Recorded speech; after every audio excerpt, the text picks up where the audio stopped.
Barcelona conceded 3 goals to Club Brugge. Chelsea threw away a 2-goal lead to Qarabag.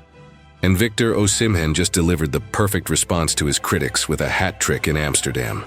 But here's the question nobody's asking. Is this Champions League format exposing the Giants faster than we thought?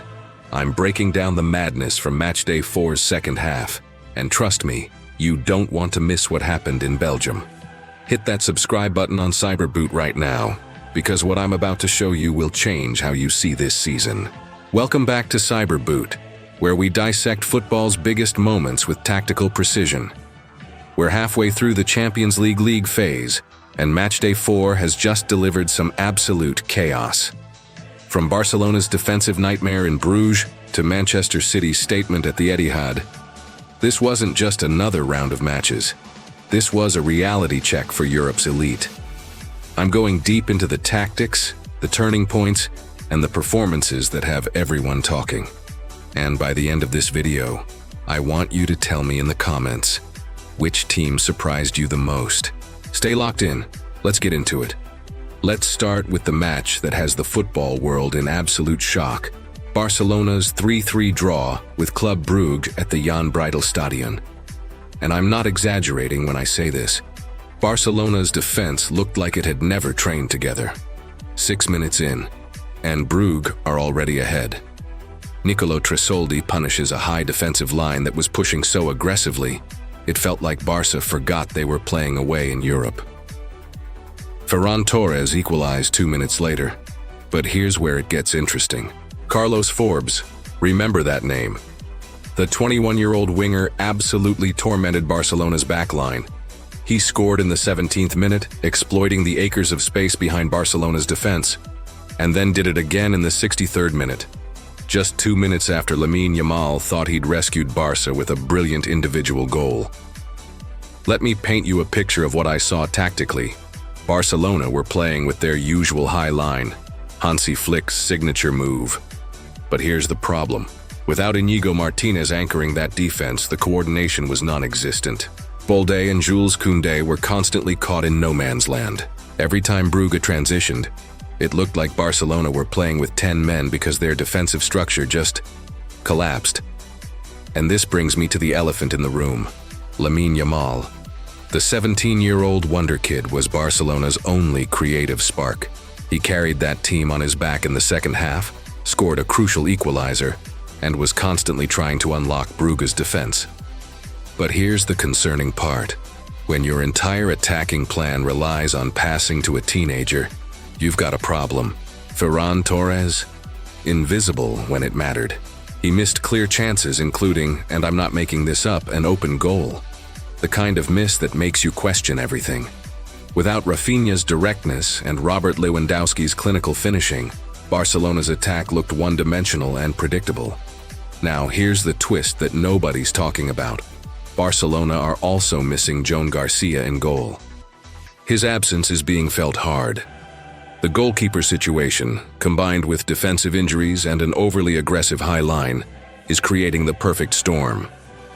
So I'm asking you, is it the injuries destroying Barcelona? Is it Flick's stubborn tactics? Or is it simply that this team isn't mentally ready for the Champions League's intensity? Drop your answer in the comments because this debate is just getting started. The match ended 3-3 after a Christos Tsouli's own goal in the 77th minute. But make no mistake, this was 2 points dropped, not 1 point gained. If Barcelona continue defending like this, the treble dreams are dead. Flick needs solutions and he needs them fast. Now let's talk about a performance that was the complete opposite. Victor Osimhen's hat-trick masterclass at the Johan Cruyff Arena. Ajax 0-3 Galatasaray. Let that scoreline sink in. Victor Osimhen, the man who's been criticized for his loan move to Turkey, just silenced everyone. 59th minute goal, 66th minute penalty conversion, 78th minute another penalty. A perfect hat trick that showcased everything he offers: positioning, composure, and that killer instinct. But here's what made this performance special. Osimhen didn't just score goals, he dismantled Ajax's defensive structure. His movement between the lines constantly pulled defenders out of position, creating space for Galatasaray's midfielders to exploit. Ajax couldn't handle his physicality, his pace, or his intelligence. This is the Victor Osimhen we saw dominate Serie A. This is the striker who was worth over $100 million. And now he's doing it in the Champions League, reminding everyone why Europe's biggest clubs were fighting for his signature. Galatasaray are now a legitimate threat in this competition. With Osimhen firing like this, paired with their passionate home support when they return to Istanbul, they're not just participants, they're contenders for a knockout spot. But if you want to talk about bottle jobs, we need to discuss Chelsea's 2-2 draw with Qarabag in Baku. Chelsea were 2-0 up. Estevão scored a beautiful goal in the 16th minute. The Brazilian wonder kid showing exactly why Chelsea spent big money on him. Then at 2-1, everything seemed under control. But Qarabag had other plans. Leandro Andrade pulled one back in the 29th minute.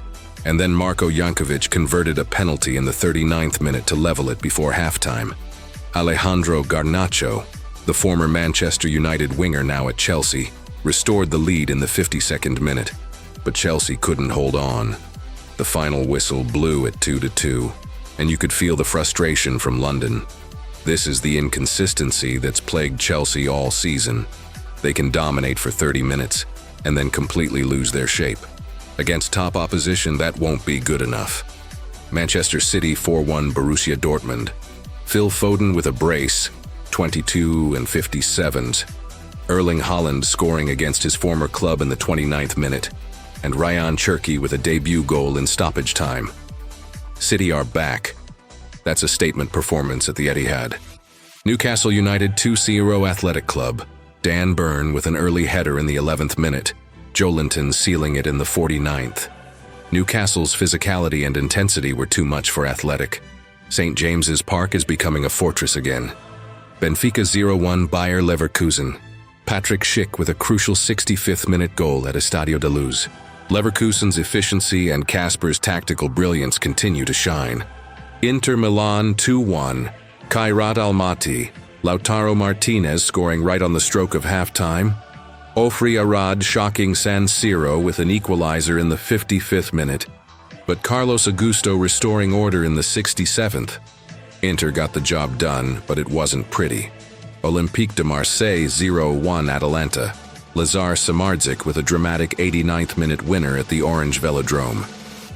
Atalanta's never-say-die attitude strikes again. Pafos 1-0 Villarreal. Derek Lucassen with the only goal in the 46th minute. A massive upset at the Alpha Mega Stadium that nobody saw coming. So here's where things get really interesting.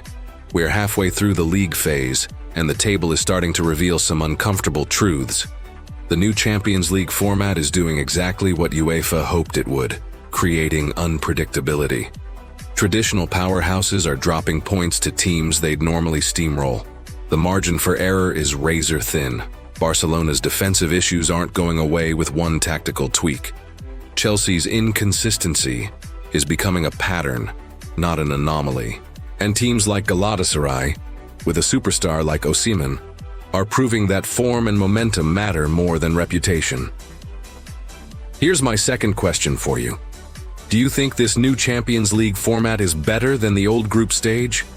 Does it create more excitement or just more stress for the big clubs? Let me know in the comments. I'm genuinely curious what Cyberboots audience thinks. Right, let's wrap this up. Matchday 4 has given us everything. Stunning goals, defensive disasters, individual brilliance and tactical masterclasses. Barcelona need to fix their defense before it's too late. Chelsea need consistency.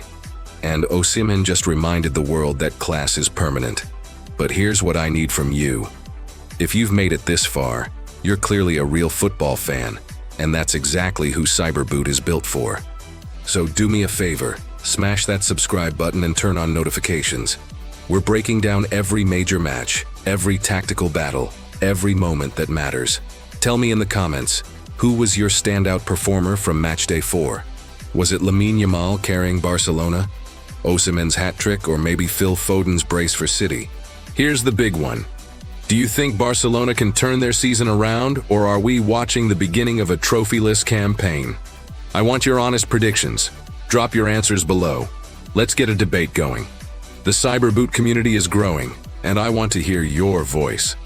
I'll be back in the next video breaking down more Champions League action, more tactical insights, and more of the drama that makes this sport the greatest on earth.